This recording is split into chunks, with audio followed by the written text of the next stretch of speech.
এই দ্বিতীয় বিয়ে আর করতাম না।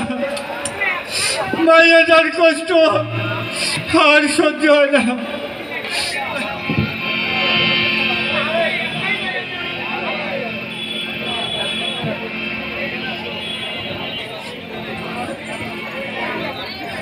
আমি পুরুষ মানুষ, আমি কি ভাত রান্না করতে পারি?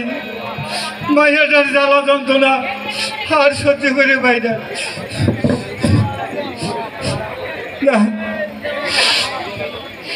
মাইয়াদের আমি বিয়ে দেবো, স্বামীর বাড়ি যায় তো সুখে এক মুঠো ভাত খাইতে পারবো। মাইয়াদের আমি বিয়ে দেবো। আমি আজকেই ঘটকের বাড়ি যাবো। মাইয়ারে আমি আজকে বিয়ে দেবো। মাইয়ারে আমি আজকে